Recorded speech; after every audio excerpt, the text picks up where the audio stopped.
Je vais débuter en présentant l'entreprise. Ensuite, je vais enchaîner avec une visite virtuelle de l'entrepôt expérimental et de la ferme. Et puis finalement, je vais vous présenter sommairement les projets dans le secteur de la pomme de terre réalisés et en cours.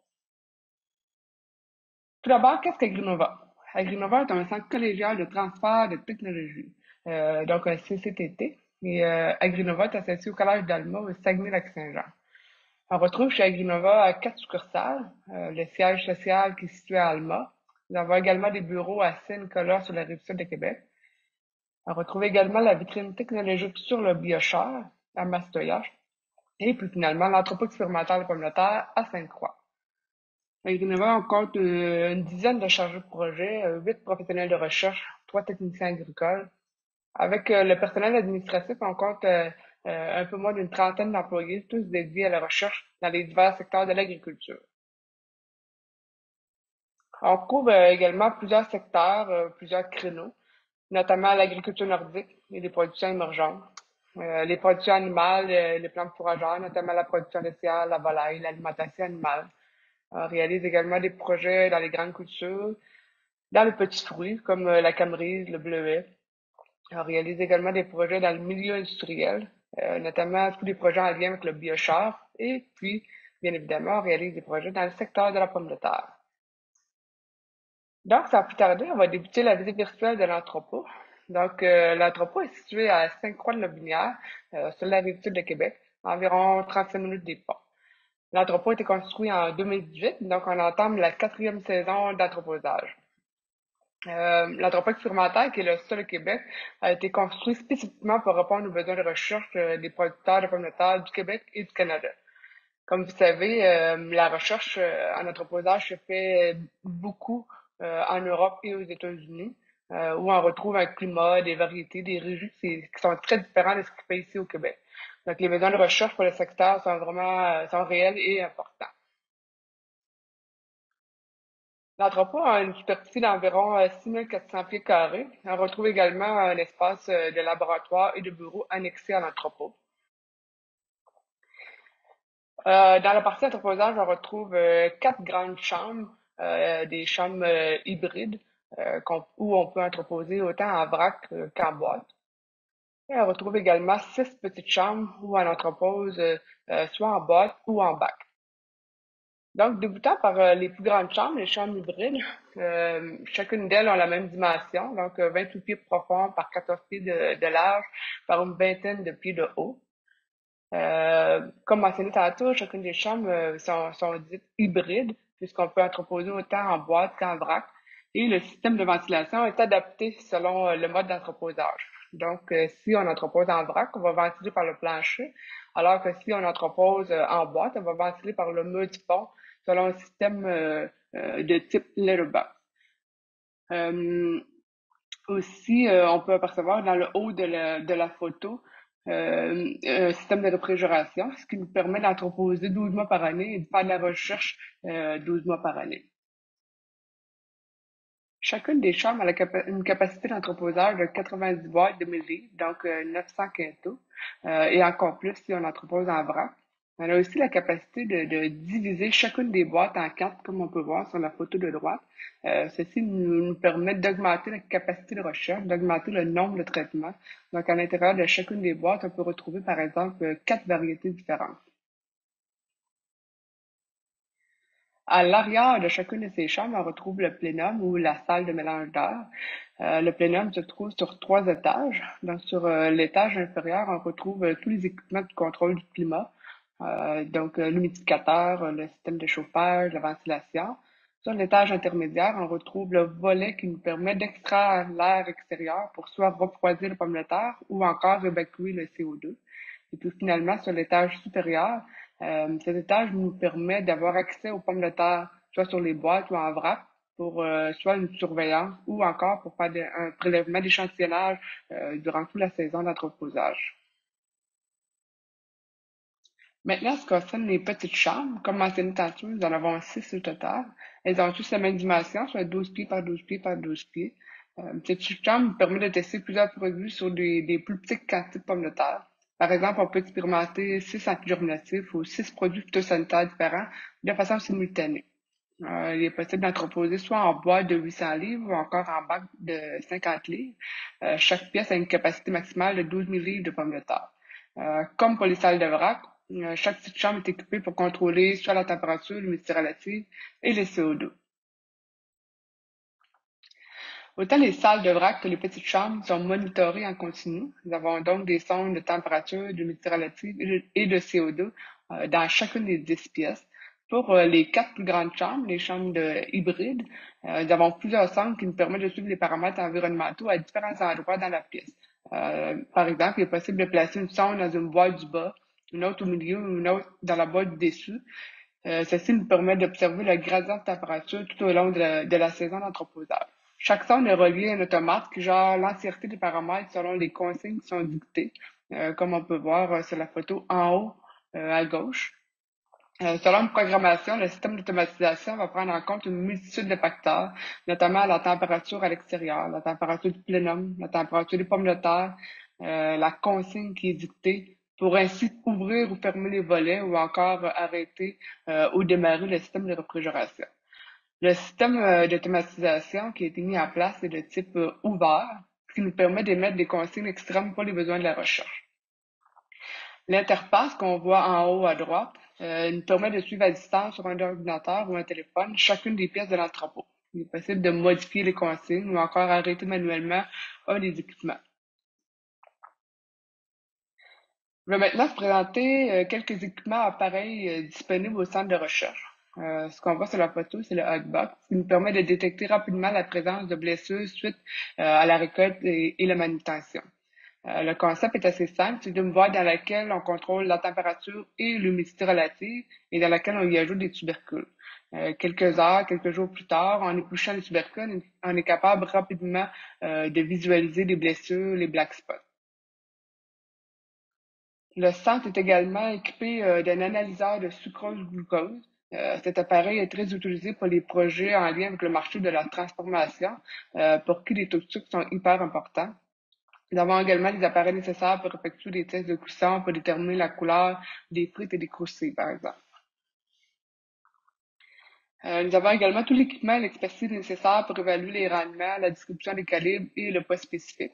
Au fil des années, nous avons également développé une expertise pour la qualité externe et interne des tubercules. Donc, on est en mesure d'évaluer les différentes maladies externes, que ce soit la gale commune, la gale poudreuse, la rhizoctonie, par exemple, la tache argentée ou la darthrose, ou encore le cœur creux, le cœur brun ou la décoloration de l'anneau vasculaire.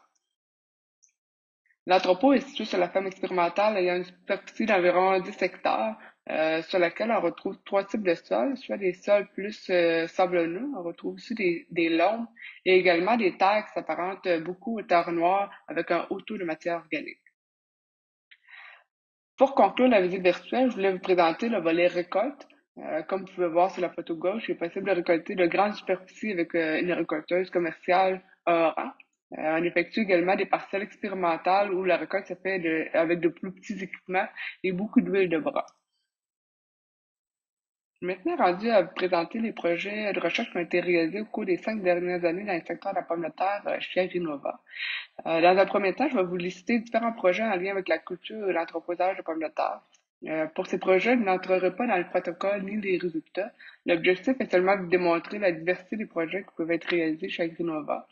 Dans un deuxième temps, tantôt, je vais vous présenter un peu plus en détail avec des résultats plus pertinents sur le projet d'entreposage qui est actuellement en cours à l'entrepôt. Donc, pour l'instant, j'ai divisé les projets en trois thématiques, soit la régie, contrôle des maladies ravageurs et l'entreposage.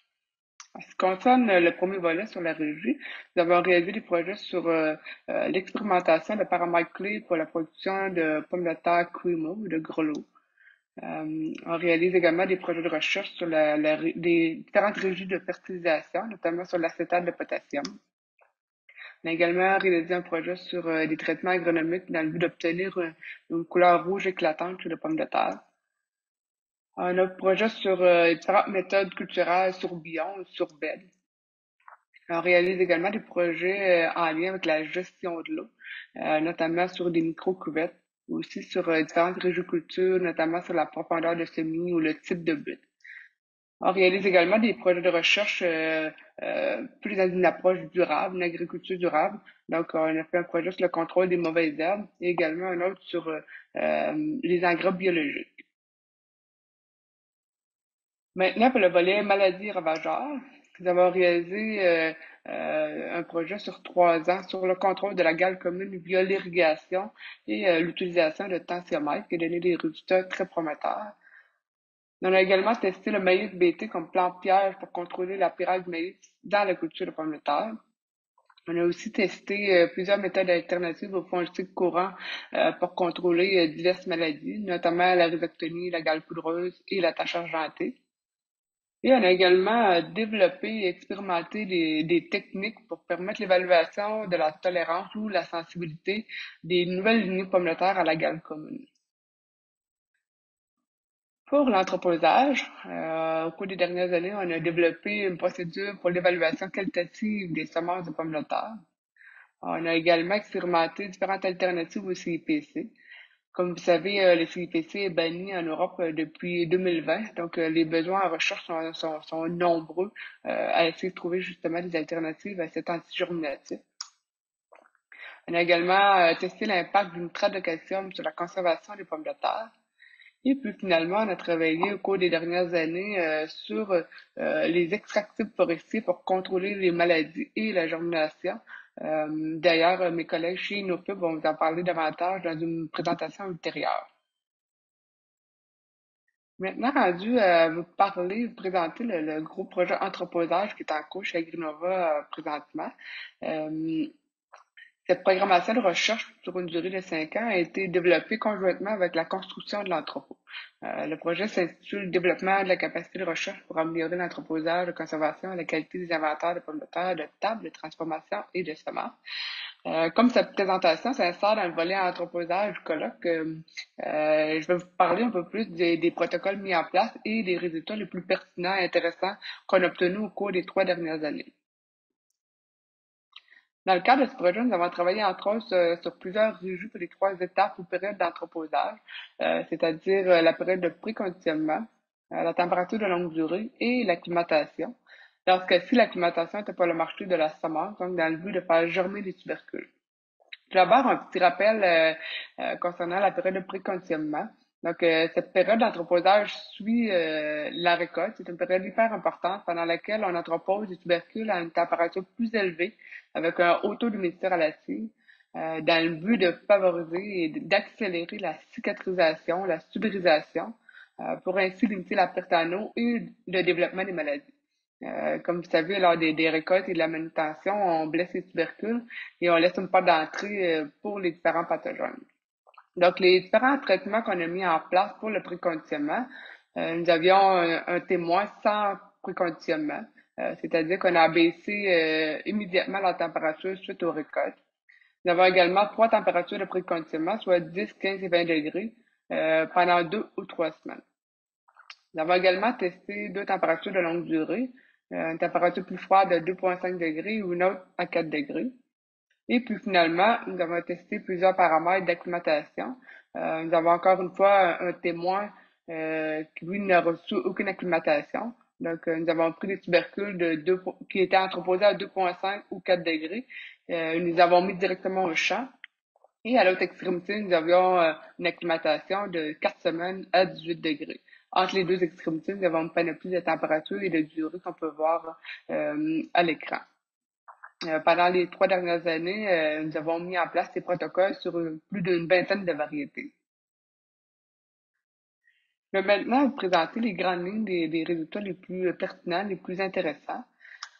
Donc, comme relaté dans la littérature, les tubercules qui ont reçu aucune subérisation, donc aucune période de préconditionnement, ont obtenu une perte en eau beaucoup plus importante que les tubercules avec préconditionnement.